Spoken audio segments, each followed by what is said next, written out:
ED के दफ्तर में आज राहुल गांधी पहुंचे। राहुल गांधी से लगातार सवाल जवाब किए। ईडी यानी एनफोर्समेंट डायरेक्टरेट यानी प्रवर्तन निदेशालय। राहुल गांधी जब ईडी के सामने पेश हुए, जब ईडी उनसे सवाल जवाब कर रही थी, तो पूरे देश भर में अलग अलग जगह कांग्रेसी हंगामा कर रहे थे, विरोध कर रहे थे, धरना दे रहे थे। ऐसे ही विरोध करने वालों की संख्या देहरादून से लेकर दिल्ली तक थी। कई और राज्यों की राजधानी और बड़े शहरों में कांग्रेसियों ने अपना विरोध प्रदर्शन किया। विरोध प्रदर्शन करने वालों में उत्तराखंड के कई बड़े नेता भी शामिल थे। क्या है पूरा मामला? कौन कौन से नेता विरोध प्रदर्शन कर रहे थे?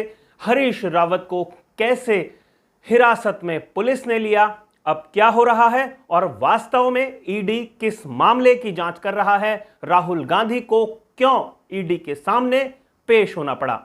पूरा प्रकरण विस्तार से मैं आपके सामने बताने की कोशिश करूंगा, लेकिन आगे बढ़ूं उससे पहले आप तमाम दर्शकों से मेरा आग्रह है, अगर आपने अभी तक इस चैनल को सब्सक्राइब नहीं किया है तो इस चैनल को सब्सक्राइब आप जरूर कर लीजिए। नमस्कार, मैं हूं मनमोहन भट्ट। भारतीय जनता पार्टी के एक वरिष्ठ नेता हैं सुब्रमण्यम स्वामी। जाने माने कानूनविद हैं, अर्थशास्त्री हैं। कानून के मामले में पैनी पकड़ रखते हैं और कई मामलों में सोनिया गांधी और राहुल गांधी को जेल की सलाखों के पीछे भेजने की तैयारी करके कई मुकदमे उन्होंने दाखिल किए हुए हैं। एक ऐसा ही मामला है नेशनल हेराल्ड अखबार का। वास्तव में यह पूरा प्रकरण जितना दिखाई देता है उससे कहीं ज्यादा पेचीदा है। कानूनी बारीकियां अंदर चल रही हैं, लेकिन मैं फिर भी कुछ समझाने की आपको कोशिश कर रहा हूं। ऐसा बताया जाता है कि गांधी परिवार ने हेराल्ड की संपत्तियों का अवैध ढंग से उपयोग किया है। दिल्ली का हेराल्ड हाउस और अन्य संपत्तियां भी इसमें शामिल हैं, जिनके ऊपर गांधी परिवार का कब्जा है। इन आरोपों को लेकर सुब्रमण्यम स्वामी 2012 में कोर्ट में गए थे, तमाम दस्तावेजी सबूतों के साथ। कोर्ट में लंबी सुनवाई हुई। 26 जून 2014 को दिल्ली की पटियाला हाउस कोर्ट ने सोनिया गांधी और राहुल गांधी के साथ साथ मोतीलाल वोरा, सैम पिट्रोडा, सुमन दुबे को सम्मन जारी कर पेश होने के आदेश दिए थे। यह मामला कोर्ट में चल रहा है। सुब्रमण्यम स्वामी ने आरोप लगाया था कि राहुल गांधी और सोनिया गांधी ने कांग्रेस पार्टी से लोन देने के नाम पर नेशनल हेराल्ड की करीब 2000 करोड़ रुपए की संपत्ति पर कब्जा जमा लिया है। कांग्रेस ने सबसे पहले तो नेशनल हेराल्ड की कंपनी एसोसिएट जर्नल लिमिटेड, जिसको एजेएल भी कहा जाता है, इसको 26 जनवरी 2011 को 90 करोड़ रुपए का ऋण दिया था। इसके बाद 5 लाख रुपए की पूंजी से एक कंपनी बनाई। इसका नाम उन्होंने रखा यंग इंडिया। इस यंग इंडिया में सोनिया गांधी और राहुल गांधी की लगभग 38 यानी 38% की हिस्सेदारी थी। कांग्रेस के वरिष्ठ नेता जो अब दिवंगत हो गए हैं, मोतीलाल वोरा और ऑस्कर फर्नांडिस के पास भी बाकी का शेयर रखा गया और करीब 10-10 रुपए के 9 करोड़ शेयर यंग इंडिया को दे दिए गए। इसके बदले यंग इंडिया को कांग्रेस का लोन चुकाना था। यह पूरा का पूरा प्रकरण है। 9 करोड़ शेयर के साथ यंग इंडिया को एसोसिएट जर्नल लिमिटेड के 99% शेयर हासिल हो गए। इसके बाद कांग्रेस ने 90 करोड़ रुपए का ऋण भी माफ कर दिया। यानी जो बताया जा रहा है कि यंग इंडिया को मुफ्त में ही एसोसिएट जर्नल लिमिटेड का मालिकाना हक मिल गया। यह पूरा का पूरा प्रकरण है और इस प्रकरण में सुब्रमण्यम स्वामी कोर्ट की शरण में गए और वहां पर उन्होंने मुकदमेबाजी शुरू की। उसके बाद कांग्रेस परिवार की समस्याएं बढ़नी शुरू हुई।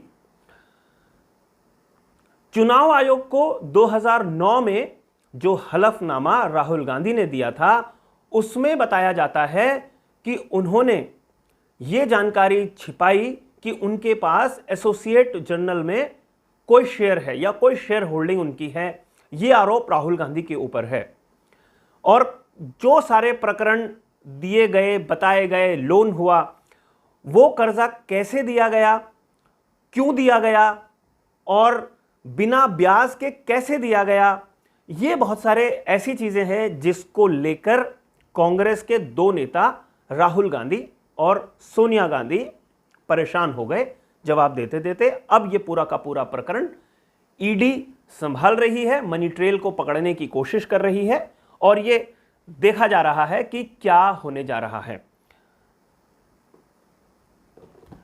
ये पूरा प्रकरण हम सब लोगों के सामने है। ईडी के सामने आज पेशी होनी थी राहुल गांधी की। राहुल गांधी के ऊपर यह आरोप है कि पहले भी जब उनको ईडी बुला रही थी तो वो उसके सामने जवाब देने के लिए पेश नहीं हो रहे थे। ये आरोप सरकार की तरफ से या भारतीय जनता पार्टी के नेताओं की तरफ से लगाए जा रहे हैं। लेकिन आज राहुल गांधी पेश हुए ईडी के सामने और जब उनके साथ पूछताछ ईडी कर रही थी उस दौरान तमाम कांग्रेसियों का हुजूम बाहर सड़क पर या कहें ईडी के दफ्तर के बाहर धरना दे रहा था। देहरादून में भी जो तमाम कांग्रेसी हैं वो भी धरना दे रहे थे, अपने नेता के समर्थन में वो सीधे सीधे खड़े हुए थे। हरीश रावत भी ईडी के दफ्तर के बाहर पहुंचे, वहां वो धरना देने की कोशिश कर रहे थे, धरना दे रहे थे, लेकिन वहां पर उनको हिरासत में ले लिया गया। पुलिस उनको हिरासत में लेकर थाने ले गई। बाद में प्रियंका गांधी हरीश रावत से मिलने के लिए थाने पहुंची। हालांकि यह कोई ऐसा मामला नहीं है जिसमें हरीश रावत को सलाखों के पीछे रहना पड़ेगा, हरीश रावत को कोर्ट में प्रोड्यूस किया जाएगा और उनको जुडिशियल कस्टडी में भेजा जाएगा, ऐसा बिल्कुल नहीं है। यह एक पूरी तरीके से राजनीतिक मामला है। धरना प्रदर्शन, विरोध प्रदर्शन जब भी होता है उसके बाद कई महत्वपूर्ण राजनीतिक हस्तियों को हिरासत में ले लिया जाता है और समय आने पर उनको छोड़ भी दिया जाता है। इस बीच खबर यह भी आई कि राहुल गांधी जब लंच टाइम में बाहर निकले, ईडी की कार्रवाई थोड़ी देर के लिए जब ब्रेक लगी तो वो अपनी मां से मिलने के लिए अस्पताल पहुंचे। सोनिया गांधी का स्वास्थ्य इन दिनों खराब है और वो अस्पताल में भर्ती हैं। राहुल गांधी लंच ब्रेक में सोनिया गांधी से मिलने के लिए भी पहुंचे। यह पूरा का पूरा प्रकरण था। देहरादून में प्रीतम सिंह भी अपने समर्थकों के साथ विरोध प्रदर्शन कर रहे थे, वो भी धरने पर बैठे, उन्हें भी हिरासत में लिया गया। यह पूरी कार्रवाई देहरादून, दिल्ली, अलग अलग शहरों में होती रही। लेकिन बड़ा सवाल अभी भी बना हुआ है कि जो नेशनल हेराल्ड की जो संपत्ति है, क्या वाकई उस पर अवैध रूप से गांधी परिवार ने कब्जा जमा लिया है? क्या सुब्रमण्यम स्वामी के जो आरोप हैं वो पूरी तरीके से सही हैं?